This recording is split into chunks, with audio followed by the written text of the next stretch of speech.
Counselling क्या होती है, काउंसलिंग किस तरह से मदद करती है। अचानक से इस फील्ड में एक बहुत बड़ी डिमांड जनरेट हो गई है और लोगों के पास सफरिंग बढ़ चुकी है और अनसर्टेनिटी इतनी बढ़ चुकी है। एक लाइन आप कॉमनली सोसाइटी में इधर उधर सुनते हैं कि यार कल किसने देखा है, कल का क्या भरोसा।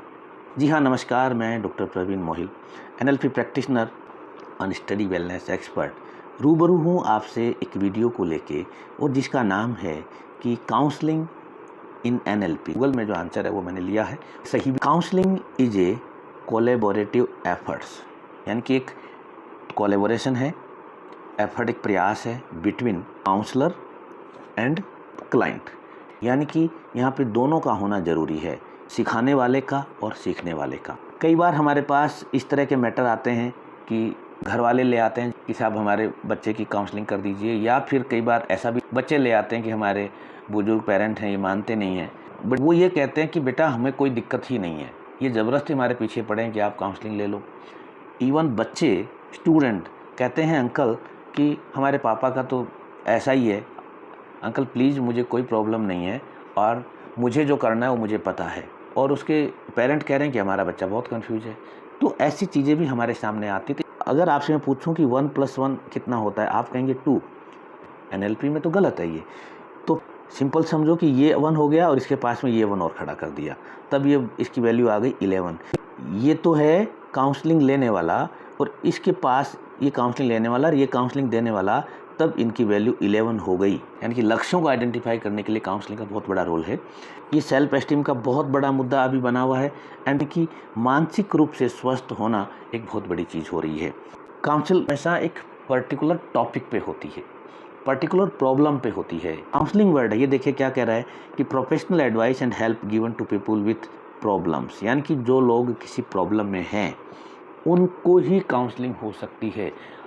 अब सवाल है कि प्रॉब्लम रियल है या नॉट रियल, जेन्युइन है या क्या है, ये अलग बात है। अगर एक पर्सन के दिमाग में कोई प्रॉब्लम है तो इसका मतलब वो रियल है। अगर एक आदमी कहता है कि मैं तो हेल्दी हूँ और डॉक्टर तमाम बीमारियाँ बता रहे हैं, तो याद रखिएगा कि वो हेल्दी ही है। यानी कि सच वो है जो आपका माइंड अपने अंदर लेके बैठा है। एक्चुअल में क्या है? Counselling is collaborative efforts between counsellor and client. याद रखिएगा कि दो लोगों के बीच का एक प्रयास है, और कोलैबोरेटिव एफर्ट्स का मतलब होता है शेयरिंग। शेयरिंग का मतलब है कि दोनों पर्सन शेयरिंग करते हैं, यानी कि sharing is most different task.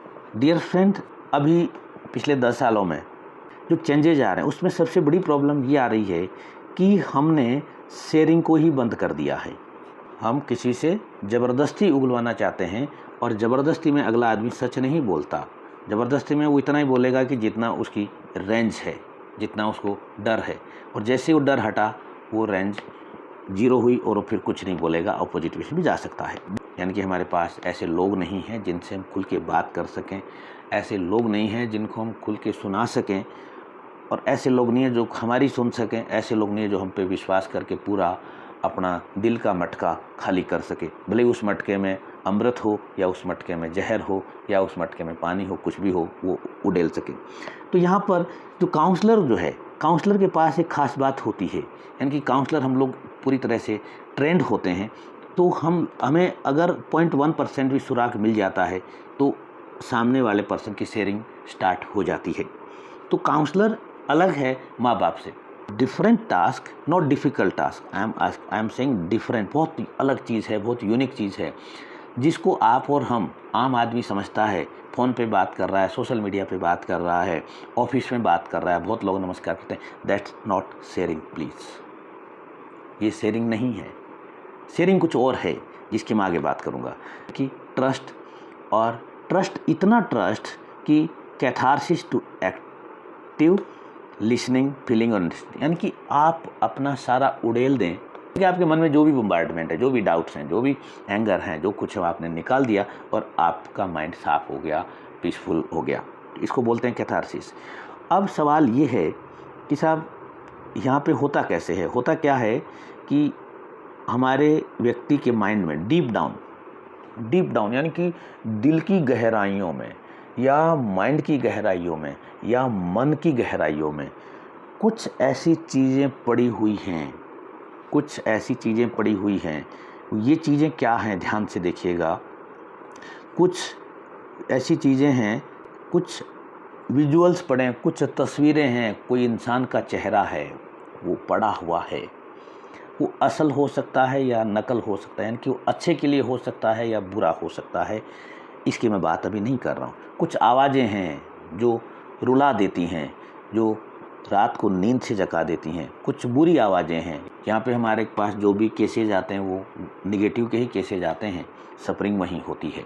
तो कुछ बुरी आवाज़ें आपके डीप डाउन पड़ी हुई हैं, जैसे ही वैसी आवाज़ आपको दिखती है आपके अंदर वही चीज़ें उभर के आती हैं। या कुछ ऐसा फीलिंग पड़ी है, किसी ने चोटी काटी थी, किसी ने नाखून चुभाया था, किसी ने धक्का दिया, किसी ने गर्म पानी में धक्का दे दिया, किसी यानी कि स्किन से कोई टच हुआ ऐसा और आपको वो चीज़ें याद हैं। या कुछ ऐसी किसी ने खिला दी ऐसी कोई चीज़, कोई स्मेल थी, कोई बहुत बदबू थी या कोई ऐसा स्वाद ऐसा था, तो जो आपको याद आते ही आपके अंदर बहुत बुरी फीलिंग आती है, आपको रोना आता है, आपका शरीर जकड़ जाता है, आपकी भूख चली जाती है, आपके लूज मोशन हो जाते हैं, आपको चक्कर आने लगते हैं, आपके बहुत सारे ऐसे सिम्टम होने लगते हैं। यानी कि ये जो सिम्टम हैं ये रिजल्ट्स हैं, यानी कि आपके डीप डाउन में ये जो 5 प्रकार की चीज़ें हैं वो माइंड में पड़ी हुई हैं, गहरे मन में पड़ी हुई हैं, दिल में पड़ी हुई हैं, आप कुछ भी समझ लें इसको, यानी कि आपके अंतरतम में पड़ी हुई हैं। जैसे ही वो चीज़ें सामने आएंगी, याद आएंगी, उसका इफ़ेक्ट आएगा, यानी कि रिजल्ट आएगा। और रिजल्ट का मतलब है कि वो रिजल्ट अच्छा हो तब तो बहुत अच्छी बात है, यानी कि कोई किसी का चेहरा याद आया और आपको हंसी आ जाए, किसी का आवाज़ सुनाई दी आप में एनर्जी आ जाए तो अच्छी बात है। बट किसी का चेहरा याद आए और आप डर जाएं, आप कांप जाएं, आपका बीपी बढ़ जाए, आपका शुगर बढ़ जाए तो गलत है, यानी कि रिजल्ट आता है, रिजल्ट निगेटिव आता है। काउंसलिंग कितने प्रकार की होती है? तो वैसे तो बहुत सारे प्रकार की काउंसलिंग है, बट एज़ पर लिटरेचर 3 प्रकार की काउंसलिंग है। एनएलपी के अंदर जो मैं काउंसलिंग करता हूँ, मुझे बात करनी है यहाँ पे, रिक्वायरमेंट क्या है इस काउंसलिंग के लिए ज़रूरी है। Sharing in most different task, जो मैंने पहले बात, ट्रस्ट, यानी कि पहली शर्त है कि आपको ट्रस्ट होना चाहिए आपके काउंसलर पर। और आगे मैं बताऊंगा कि ट्रस्ट क्यों होना चाहिए। अगर आपने वीडियो कंटिन्यू देख लिया तो मज़ा आ जाएगा। और अगर आप पहली बार मेरे चैनल पे हैं तो वीडियो को लाइक कर दीजिएगा, चैनल को सब्सक्राइब भी कर लीजिएगा। तो इम्पोर्टेंट चीज़ है कि आपके पास एक ट्रस्ट होना चाहिए, यानी कि आपके अंदर इतना दम हो कि आप सामने वाले पे ट्रस्ट कर सको। और एनएलपी में तो महज 15-20 मिनट के ही ट्रस्ट की ज़रूरत पड़ती है, बहुत ज़्यादा ज़रूरत नहीं पड़ती है।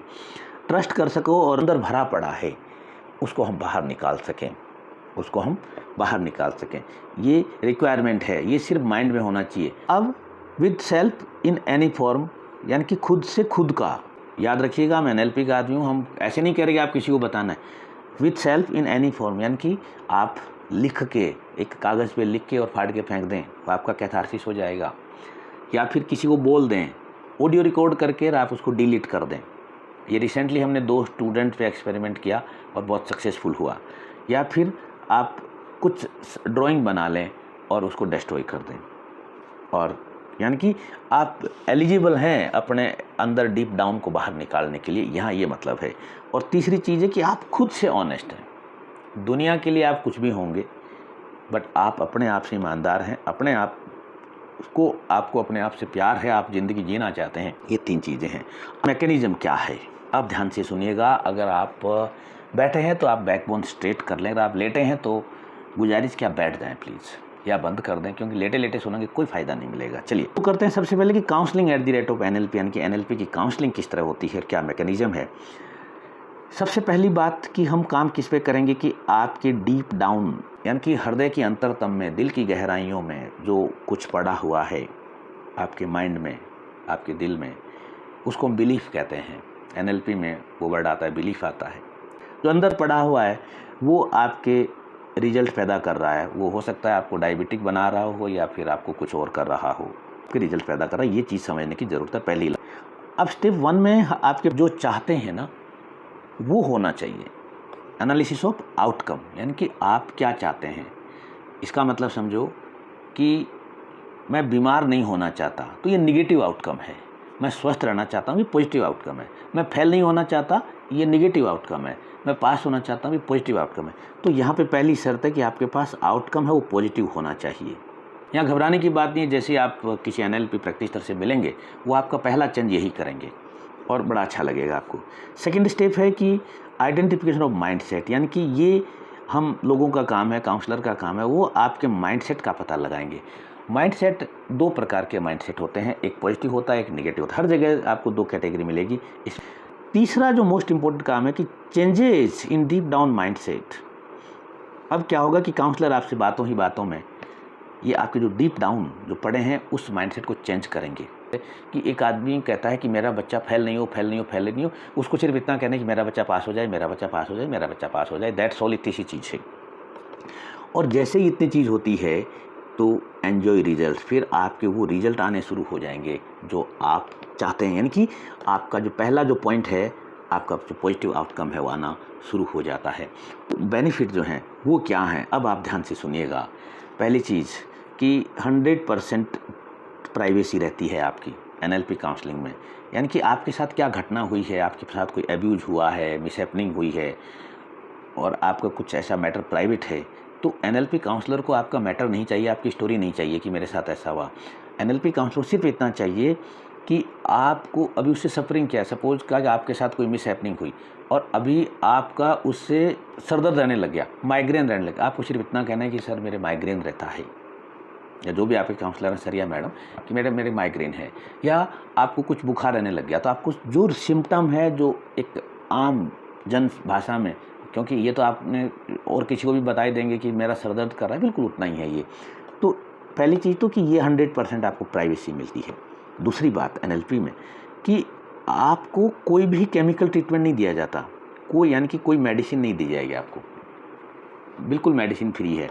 यानी कि जैसे मैंने कहा कि आपके थॉट को चेंज करना है, आपसे बातों ही बातों में चीज़ें चेंज की जाती हैं।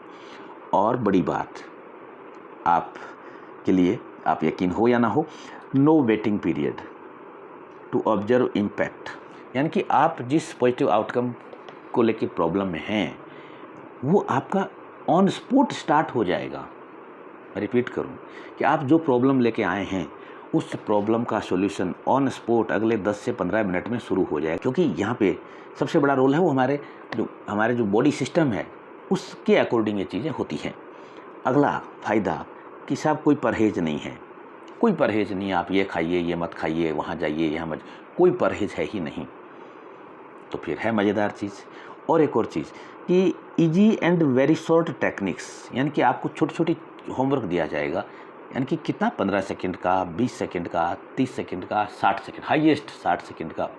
या हो सकता है आपको कुछ लिखने को कहा जाए कि 15 सेकंड लिखना है, हो सकता है आपको कहे कि आधा मिनट तक लिखना है, या कुछ इस तरह की। वो डिपेंड करता है पर्सन टू पर्सन कि आपको कौन सी टेक्निक की ज़रूरत है, क्योंकि NLP में हज़ारों टेक्निक्स हैं और हम खुद भी डिफरेंट सिचुएशन के अकॉर्डिंग टेक्निक्स को डिज़ाइन करते रहते हैं। सवाल आपका कि कहाँ मिलती है, आप जिसका वीडियो देख रहे हैं यहाँ पे उपलब्ध हैं, और भी बहुत सी जगह हैं। आप कमेंट में लिख दें या किसी भी माध्यम से मुझ तक आप अपना क्वेश्चन भिजवा दें, तो फिर हम आगे बात कर सकते हैं। कंक्लूजन में बात कहूँ तो डियर फ्रेंड, प्रॉब्लम सबके पास है, प्रॉब्लम सबके पास है, बट उस प्रॉब्लम की सॉल्यूशन निकालने की जो हिम्मत है वो सबके पास नहीं होती। अगर आप में हिम्मत है का मतलब आपके पास एक ड्रीम है, आप चाहते हैं कि आपके बच्चे कुछ बने, आप चाहते हैं कि आप अपनी ज़िंदगी में कुछ करें, तो हिम्मत आ जाएगी। और it's time to make action. Action लीजिए, एक्शन लेना है, यही वो सही पल है जहां हम एक्शन लेते हैं। अगर अभी एक्शन नहीं लिया तो कुछ साल और गुजर जाएंगे, थोड़े समय बाद ये हो सकता है कि कोई कहे कि अब तो आप बूढ़े हो गए हो, और हमारा माइंड मान भी ले और हम उधर चलते चलें। हाँ, आपका इस वीडियो से जुड़ा हुआ कोई भी सवाल है तो आप कमेंट बॉक्स में लिख दें, और आपको वीडियो अच्छा लगा हो तो लाइक करिएगा, और आपको लगता है कि किसी की मदद कर सकता है तो वीडियो को शेयर करिएगा। और चूँकि मैं ऐसे ही वीडियो बनाता रहता हूँ लाइफ ओरिएंटेड, तो गुजारिश की चैनल को सब्सक्राइब कर लें। Thank you very much.